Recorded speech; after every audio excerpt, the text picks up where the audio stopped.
સુરતમાંથી એક એવી ઘટના સામે આવી છે જેને સાંભળીને માનવતા પણ શરમાઈ છે। વરાછા વિસ્તારમાં એક પાટીદાર પરણીતા કે મોતને તે ભેટ્યા છે, પણ સવાલ એ છે શું આત્મહત્યા છે કે સાસરિયાના અહગ્ન ત્રાસથી કરવામાં આવેલી હત્યા?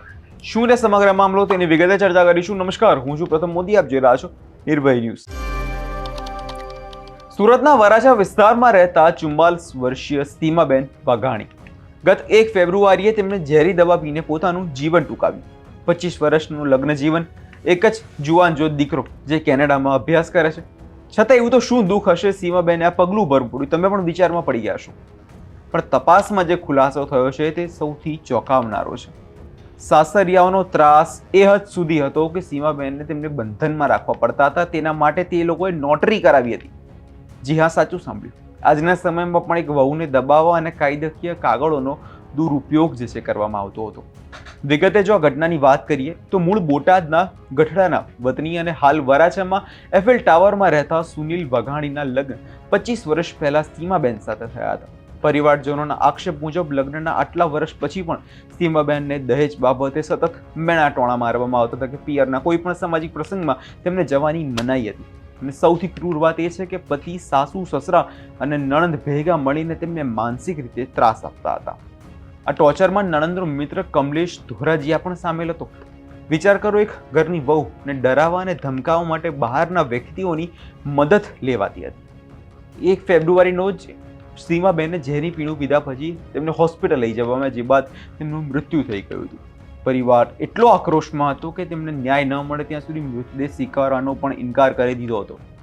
સીમાબેનનો દીકરો જે કેનેડા હતો તે પોતાની માતાને મળવા પાછો વતન આવી ગયો।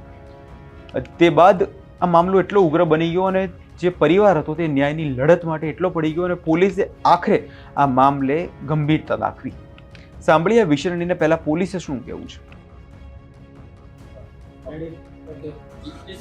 तारीख 4 फरवरी 2026 को वराछा पुलिस स्टेशन में एक बीएनएस की धारा 108 के तहत एक अबेटमेंट टू सुसाइड आपघातનો दुष्प्रेषणનો एक मामला दर्ज हुआ। इसमें जो फरियादी हैं उनका नाम परेश भाई सन ऑफ तुलसी भाई शंभू भाई सुतरिया है। और इस मामले में घटना ऐसी है कि जो मरण जनार है उनके जो फैमिली का जो त्रास था, उस त्रास के कारण इस अभी प्रिलिमिनरी इन्वेस्टिगेशन में ऐसा सामने आया कि इनके त्रास के कारण इस महिला ने जो जहर की पड़ीकी खा के अपना जान दे दिया। लगन गाला जो इस केस में था वो 20 साल से ज़्यादा था। इसमें जो टोटल आरोपी हैं, जो हमने क्वेश्चनिंग करके और जो विटनेसेस हैं उनका स्टेटमेंट रिकॉर्ड करके हमने इस केस में जो भी आरोपी बनते हैं उनको सबको अरेस्ट किया है। इस केस में टोटल 5 आरोपी हैं। सबसे पहला आरोपी उनके पति जो है सुनील भाई सन ऑफ मोहन भाई जवेर भाई वाघाणी, उनकी ननद संगीताबेन, मित्र कमलेश भाई, ससरा मोहन भाई वाघाणी और सासू गौरीबेन वाघाणी। इन 5 को पुलिस ने कायदेसर इनको अरेस्ट किया है और अभी इनको जुडिशियल कस्टडी में भेजा गया है। इस केस में जो भी प्रॉपर फॉरेंसिक पीएम करवाया गया है, पुलिस के द्वारा इसमें कोई भी लापरवाही बरती नहीं गई है और इसमें जो भी प्रॉपर इन्वेस्टिगेशन होगा, कॉल रिकॉर्ड्स या बाकी जो चीज़ें हमें टेक्निकल चीज़ें मिलेंगी, उसके बेसिस पे हम इसमें इन्वेस्टिगेशन करके इसमें चार्जशीट रजू करेंगे। Thank you.